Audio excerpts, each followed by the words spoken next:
Hi friends, Prepared Suburbanite here. I got a comment on a recent video that really got me to thinking about where certain priorities need to be. And the comment was basically, you go to your bug out location, we're way off grid out there, a good mile from the closest secondary road, which is a mile from the closest primary road, two-lane highway. And the comment was, what do you do with your trash? What do you do with the rubbish that you accumulate while you're out at your bug out location? And I gave an honest answer that, burnable stuff will burn there, and bottles and cans and other stuff that's not really burnable we'll tote back here to the homestead and throw it in the trash bin for the garbage man to pick up. And that same commenter came back and said, when the S hits the fan, you're not going to be able to do that. So you're going to need a plan for garbage and trash disposal at your bug out location. But it's really a bigger, broader issue than that. Not necessarily your off-grid bug out location, but what's going to happen to the majority of folks that are living in suburbia, that are living in the cities, that are living in semi-rural areas? When the S does hit the fan, there's no more garbage collection, there's no more power, there's no more water pressure from the city or municipal water service, and then all of a sudden you've got a bunch of stuff that you've got to deal with.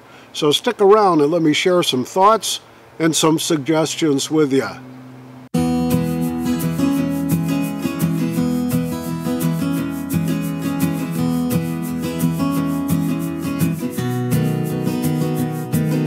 So the first thought is just your regular trash.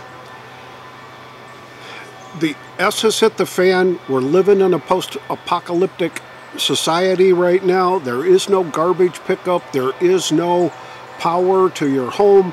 There isn't any water pressure from the municipal supply. Your pump, which is driven by an electric pump for your well, that's not working because you don't have power. And all of a sudden, you've got an accumulating amount of trash. Just recently, we decided to supplement some of our diet menus with a couple of MREs that were getting ready to stale date and all that. So that's what we did. I was just absolutely blown away by how much trash there is in a typical single meal MRE.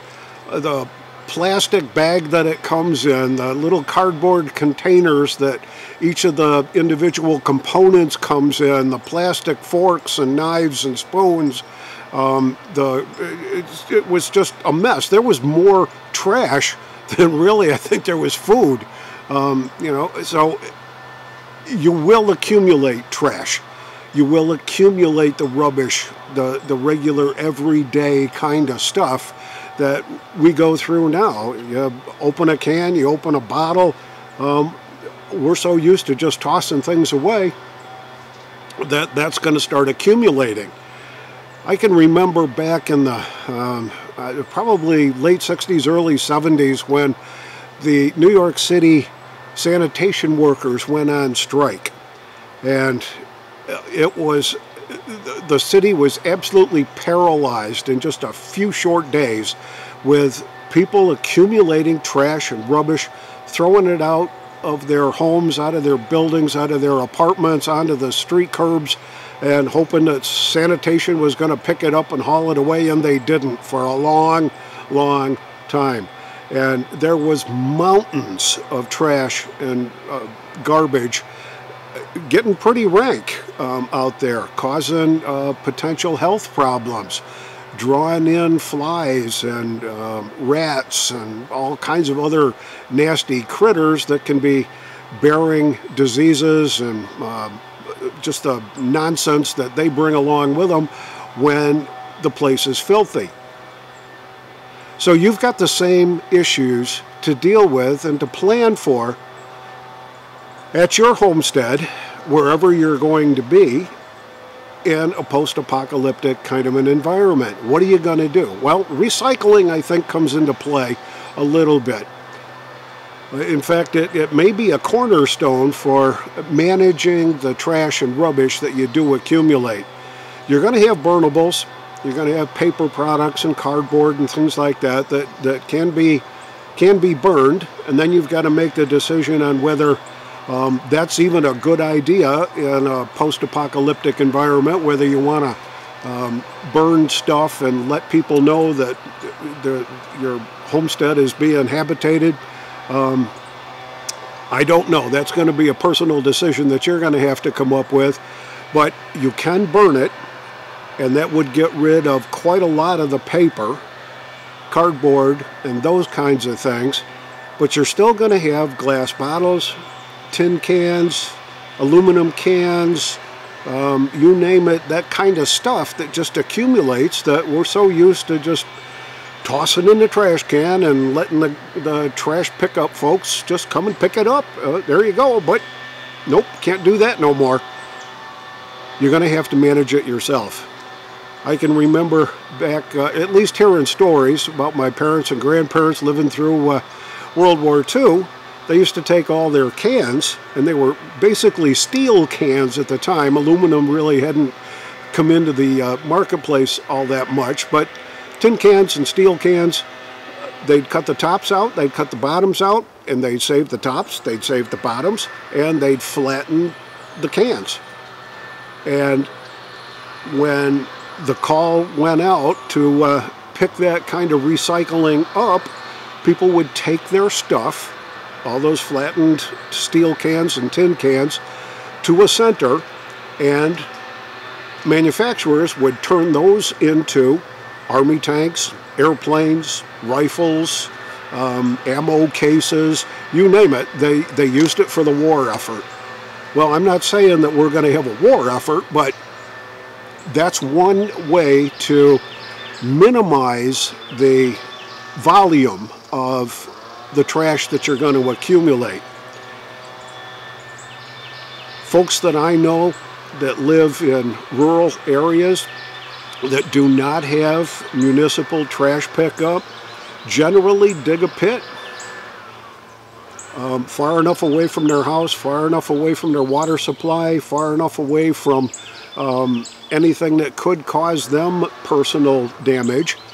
They dig a pit, they throw that kind of stuff into that pit and cover it over. So after it's covered over, and that just simply means burying it in a sort of a shallow grave, recycling, and we'll go back to that concept, there's a lot of things that you can reuse. Glass jars and glass bottles, you can reuse that. You can store water in them. You can use them to hold scraps and compost and things like that you can use to recycle into your gardens and things like that. So that kind of stuff, recycling, burying, that I think is going to go a long way, but you're still going to be accumulating quite a volume of rubbish and trash. And the only suggestion that I can come up with, and I'd love to hear other thoughts on this, would be to dig a pit and bury the stuff that you cannot use, cannot recycle, that's just going to be getting in the way, that can be a potential health hazard, and make sure that you bury it or dig your pit far enough away from potential water sources, your sewer and septic systems. Just kind of keep it away from the house quite a distance, so that it's not going to give you further problems. So the next big consideration that you really have to put some planning and thought into is sanitation. What you're going to do with your human waste, your urine, your feces, for you, your family, and even your pets. Big consideration. I've read stories about what unprepared people do when they lose power and they don't have an ability to flush their toilets. They'll fill them up with all their stuff and just let them sit there because they can't figure out that they should pour a couple gallons of water in the back of the tank and try to give it a flush. They just assume that everything's going to continue to work the way it was. And then they go even further than that and start filling up other things like buckets in their homes, and just let it sit there and accumulate because they don't know how to dispose of it properly. Well, hopefully the audience that I'm talking to has a little bit more common sense than that, just to let it sit and accumulate and stink you right out of your house. When you're talking about human waste, you've got two different kinds of things. You've got urine, which you can pee in a bottle, you can pee in a bucket, and after a day or two, you take that bucket, whatever kind of container you've got, and you take it out far away from your house, far away from your garden, and you dump it in the woods. If you don't have the woods close by, then you may be able to walk it down to the edge of your property, to the edge of the street, dump it down a storm drain. But get rid of it. You got to get it out of your house. It's going to make a mess. It's going to make things stink up pretty bad. The urine can be very caustic. It's got ammonia in it. It can kill plants. It can kill vegetation. So if you're worried about your lawn, if you're worried about the bushes around your house, don't pour it there, and don't pee in those areas either. When it comes to the rest of it, the human feces, that's going to be a little trickier. Yeah, you can go dig a cat hole out behind your property, out in the woods. If you're so lucky to have a place like that to be able to do that, you can go out, do your business that way. It's a little uncomfortable in case you never had to do that when it's 15 degrees outside and you've got to drop your drawers to take care of business. It can be a little uncomfortable. So you may want to rig up something like a luggable loo. A bucket with a lid on it that you can sit on and take care of business that way. If you've got plastic trash bags, you can collect it in there, take it out and dump it in your cat hole out behind your house. And if you're not lucky enough to do that, then you've got to figure out a way to get rid of that stuff someplace or another.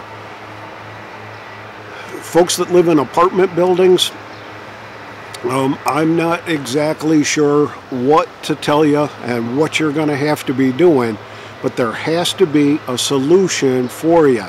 You can accumulate some of that stuff for a while. You can mitigate the odor by adding chopped up newspaper, by adding sawdust. If you're lucky enough to have some lime around, you can sprinkle lime in there and just to try to keep the odor down, but you are going to have to get rid of it and get it out of your living quarters fairly quickly and fairly often. So I would suggest you give it some thought and deal with it that way. Here we're lucky. When they built the Homeowners Association and the new residential area out behind us here, they ran municipal sewer lines right down our street. My neighbor decided that he was going to insist to be hooked up to that sewer line, so he paid for quite a bit of it to excavate from his home down to the street level and fill all that stuff in, get the trench dug, get all hooked up to the sewer, the contractor hooked him up to the sewer line at the street, but didn't pay for any of the cost going up the hill. I elected not to. We've got a very functional septic system here. We keep it maintained. I've had it pumped a couple of times. It's in darn good shape. The leach field works just fine. Never have had any problems with it, and as long as I've got access to even non-potable water, I can flush toilets and that tank will take care of itself for a long, long time if you maintain that tank and you do it right, and you don't flush diapers down there, you don't flush too much bleach and soap and stuff like that down there that kills the biologics in there that break things down. But that works just dandy for me. Not everybody's that lucky. You could be hooked up to a municipal sewer system and all of a sudden there's no power, all of a sudden there's no water. That thing's not going to be functioning at peak efficiency. So it could be backing up. It could end up just being a nightmare. You could be flooding your basement with the residual stuff, and that you don't want to have happen. So give that some thought. If you're an apartment dweller, gee whiz, more power to you, I guess, but you've got to come up with a plan. A luggable loo, those composting toilets may be a viable solution if the S hits the fan and it's only going to be for a couple of weeks or a month or so. You can probably survive with those kinds of accoutrements to take care of your human waste. Surviving after the S hits the fan is going to be a challenge. I'm pretty well convinced that the S is going to be hitting the fan here pretty darn quick. Political climate, the division in our country, the chaos in the world, the politics in the world, personalities. It's just, I think we're teetering on the edge. And that gives me even more reason to be prepared, to think through all the different kinds of scenarios, from how to capture potable water, how to purify water, how to deal with post-S-HTF sanitation issues, how you're going to eat, what you're going to need to have in your food stores and inventory, how much water you're going to need to have on hand, what means to self-defense are you going to have. But I just wanted to say thanks to all my subscribers, and thanks to all the folks that have been commenting recently on the videos. We're well over targets right now. I never thought we'd have this many folks following us around. I happened to see a little clip of myself in somebody else's video, which I thought was it's probably not quite 100% legal for that person to have stolen that image, but gee whiz, it's not going to hurt a bit. But anyway, this is the Prepared Suburbanite, and I'm here to remind you to be prepared always. Stay out of trouble, and I'll see you all on the next video.